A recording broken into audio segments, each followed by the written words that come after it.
안녕하세요. 장호경제연구소 장호박사입니다.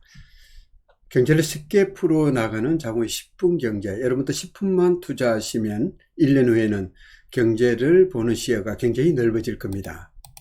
자, 오늘 또 상식 수준, 우리 주변에서 알아볼 수 있는 그 주가의 움직임, 경기의 움직임을 한번 살펴볼까요? 어려운 그래프가 나와 있습니다만 이것도 생활 주변에서 우리가 알 수 있는 아이디어라고 할 수가 있습니다. 여러분, 기름값이죠. 기름값. 주유소 가면 우리 기름을 넣을 때 체감을 할 수가 있죠. 야, 기름값이 많이 올랐다. 기름값이 많이 내렸다. 이렇게 느낄 수가 있습니다. 자, 이 파란 색깔은 미국의 대표적인 주가 지수인 S&P 500을 뜻하는 거고요.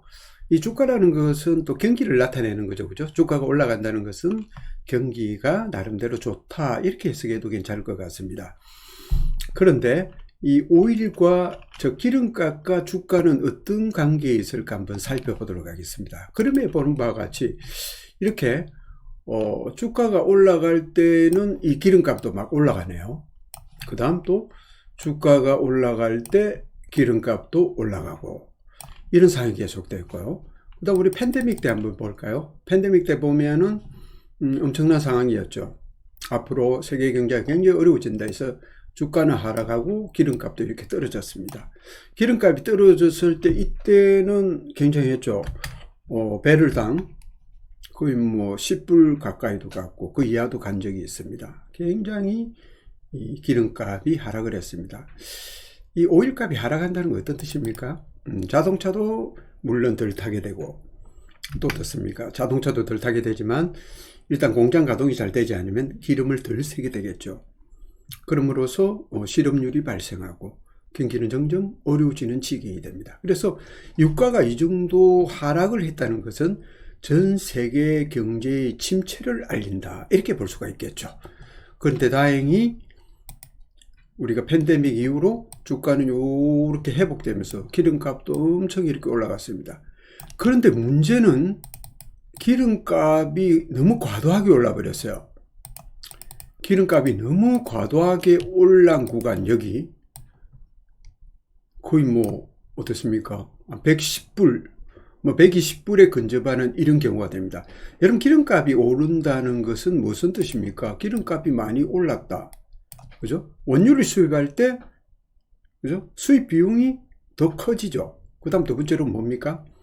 물가가 연쇄적으로 올라가게 됩니다. 그래서 각국은 이 물가가 너무 높이 올라가는 현상, 인플레이션을 잡기 위해서 통화정책으로 금리를 대폭 올리게 되는 거죠. 여기 이 구간에 보니까 유가가 이렇게 과다하게 오르니까 또 주가는 하락해 버립니다. 그죠? 그래서 이 기름값과 주가, 즉 주가는 다른 말로 경기를 선반영하기 때문에 경기라고도 바꾸고 말할 수가 있겠죠.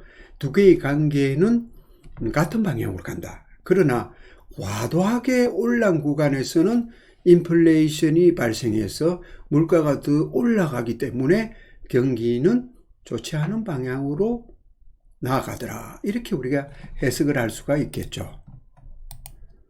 자, 우리나라도 예외가 아닙니다. 이렇게 팬데믹 때 주가가 떨어질 때 이 두바이유 가격도 떨어졌고요.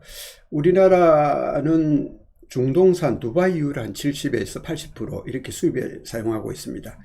경기가 점점 회복할 때 주가도 같이 이렇게 유가도 같이 올라갔습니다. 올라갔었고요. 또 이 부분에 과도하게 유가가 올라갔을 때 이 부분이죠. 주가는 이렇게 하락을 하더라. 이렇게 볼 수가 있겠죠. 그럼 우리가 결론적으로 볼 때 이 기름값, 즉 유가는 너무 낮아도 좋지 않고 그 다음에 너무 높아도 좋지가 않다. 결국 너무 유가가 낮다는 얘기는 경기가 침체되었다. 즉 바꾸고 말하면 기름을 쓸 사람들이 없다. 기름을 쓸 기업들이 없다. 이런 결론이 되겠고요. 또 유가가 상당히 올라가 있는 것은 역시 물건을 만드는데 비용이 많이 들어가더라. 이름으로 해서 인플레이션을 유발하기 때문에 경기에 좋지 않은 영향을 미친다. 이렇게 볼 수가 있죠. 그 주가는 보통 볼 때 한 60불에서 한 70불 선 요 정도 있을 때가 경기가 좋은 분위기가 아니었나 이렇게 생각할 수가 있습니다. 그래서 너무 과하지도 않고 너무 또 하락하지도 않은 그 중간 수준이 굉장히 좋다고 볼 수가 있겠습니다. 자, 유가에 이어서 우리가 상식 수준에서 또 알아볼 수 있는 주가의 움직임이 있는데요.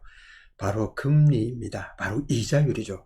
여러분들 가계대출 또는 기업하시는 분은 기업대출로 인해서 금리가 오름으로 인해서 많은 고민을 하고 계실 겁니다. 여기 우리 조금 전에 언급했던 우리 팬데믹 때 한번 보실까요? 여기 보면 여기도 파란 색깔이 미국의 대표적인 주가 지수를 나타내는 S&P 500이고요. 이 빨간 색깔이 미국의 어떤 이자율입니다. 여기서는 10년 실질 이자율을 뜻하는데요. 쉽게 말하면 주가와 이자율의 관계라 이렇게 보시면 되겠습니다. 이때는 주가는 하락해버리죠. 하락을 하고 있고 금리도 엄청나게 하락을 했습니다. 이 구간에 엄청나게 가파른 속도로 하락을 했죠.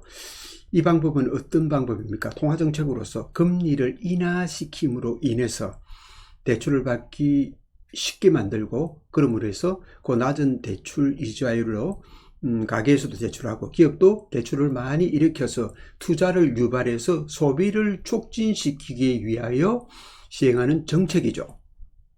이렇게 해서 어느 정도 금리가 여기까지 낮아졌습니다. 여기까지 낮아지니까 경기 부양책으로 인해 가지고 이렇게 주가는 서서히 많이 올라갔죠. 가파르게 올라갔습니다. 올라갔는데 지금 현재 어떻습니까? 주가가 급격하게 하락하는 구간에 금리도 급격하게 상승을 해버렸습니다. 그죠? 완전 금리와 주가는 이 부분에서는 완전히 반대 방향의 상관관계를 보이고 있습니다. 그러면은 왜 이런 현상이 일어날까요?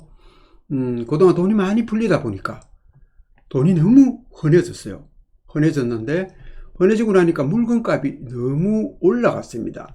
사실 이쯤에서 금리를 올려야 될 타이밍이죠. 올려야 될 타이밍인데 이 코로나로 인해서 다시 한번 금리를 낮추는 이런 결과가 일어났습니다. 금리를 낮추다 보니까 어마어마한 규모로 대출이 들어오는 거예요.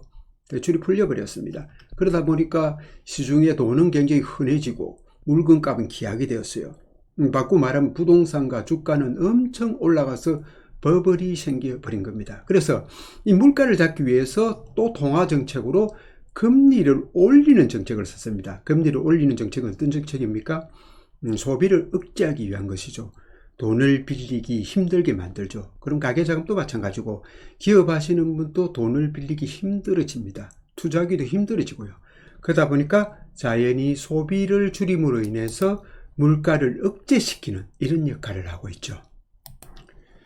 자, 우리나라도 예외가 아닙니다. 불과 몇 달 사이에 엄청나게 가파른 속도로 금리를 올렸습니다.